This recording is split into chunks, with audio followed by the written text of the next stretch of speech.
من آدرینا هستم و این اولین ویدیو یوتیوب منه. لطفا سابسکرایب کنین تا بریم ادامه بدیم. امروز میخوام براتون درباره کریس وات صحبت کنم.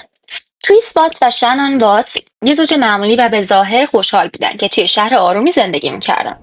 اونا دو دختر کوچیک داشتن به نام بلا که فقط 4 سال داشت و سیسی که 3 سال داشت. یا منتظر پسرشون بودن که شنان باردار بود. شنان توی شبکه‌های اجتماعی به شدت فعال بوده و مرتب عکس میذاشته از زندگیشون، خانوادهشون و بچه‌ها و عشقی که بینشون بوده و هم فکر میگن که این خانواده یه نمونه کامل از عشق، آرامش و یه خانواده منظم. ولی چند ماه قبل از قتل‌ها کریس وارد رابطه پنهان با یک زن که همکارش بوده به نام نیکول کیسینگر شده. نیکول نمیدونسته که کریس هنوز با زنش زندگی میکنه و بچه داره. وقتی که فهمید ازش خواستش که رابطهش رو با همسرش تموم کنه و همین فشار باعث شدش که کریس سردتر و سردتر بشه. توی همون زمان شنان هم باردار شده بودش، همونطور که گفتم که پسر بود و احساس می‌کرد که شوهرش دیگه مثل قبل بهش توجه نمی‌کنه و دوستش نداره. و توی پیام‌هایی که بعدها از گوشی شنان پیدا شد دیده شدش که به دوستاش میگفته که کریس دیگه به من توجه نمی‌کنه و حتما کسی دیگه زندگیشه و متوجه خیانتش شده بودش. بریم سراغ شب حادثه که 13 آگوست 2018 بوده. شنان شب قبل از ناپدید شدن از یه سفر کاری برگشته بوده. دوربین دم در نشون میداده که ساعت حدود 2 صبح وارد خونه میشه و صبح روز بعد دوست شنان متوجه میشه که هیچ تماسی رو جواب نمیده شنان و سر قرارهای پزشکی نمیره و هیچ خبری ازش نیست. با پلیس ها تماس میگیره. پلیس به خونه میره، در رو باز میکنه و متوجه میشه که ماشین، کیف پول و تلفن شنان هنوز توی خونه است. اما خودش و 2 دخترش نیستند و کاملا ناپدید شدن.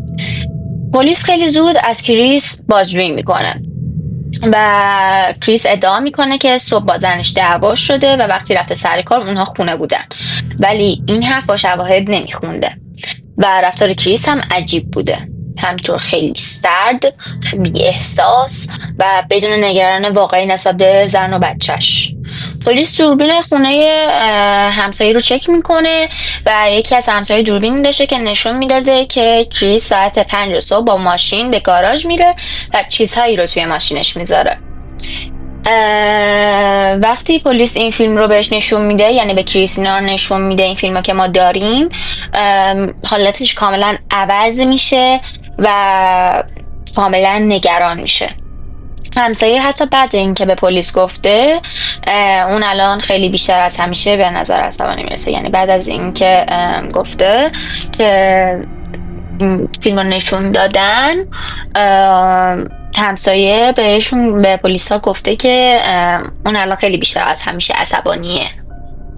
بابا لال شدم. منظورم اینه که وقتی که پلیس ها اون فیلم رو نشون میدن به کریس، همسایه میبینه و به پلیس ها میگه که اون از همیشه بیشتر عصبانیه الان.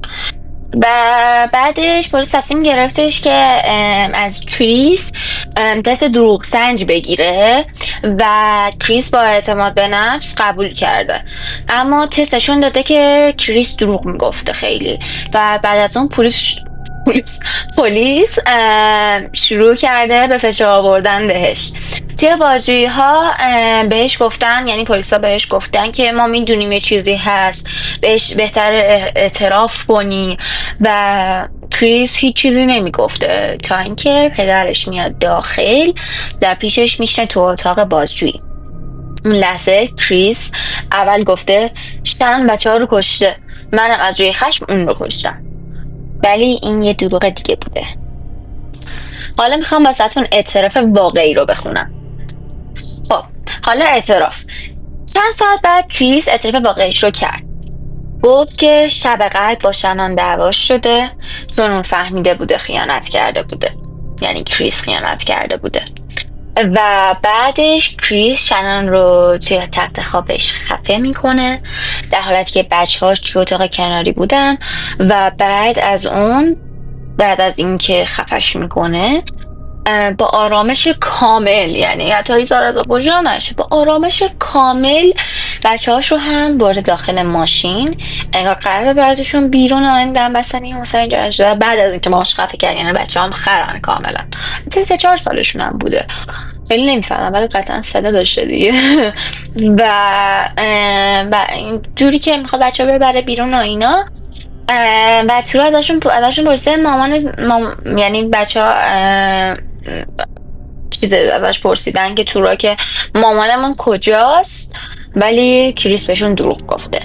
وقتی به محل کارش رسید، یه سایت نفتی دور افتاده یاد شدم گناه امروز. یه سایت نفتی دور افتاده اول شنان رو توی یک قبر کم عمق دفن میکنه و بعد متاسفانه بلا و سیسی رو یکی یکی خفه میکنه و دخترهاش که فقط 3 و 4 سال داشتن التماسش میکردن، ولی بیرحمانه کار خودش رو ادامه میداده و بعد اجسادشون رو توی مخزن نفتی میندازه.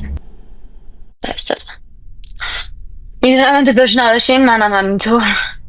حالا میخوام مدارک و شواهد رو بهتون بگم. پلیس با کمک اعتراف کریس مکان جسدها رو پیدا میکنه و با بررسی مخزنها اثرات دی ان ای و کالبد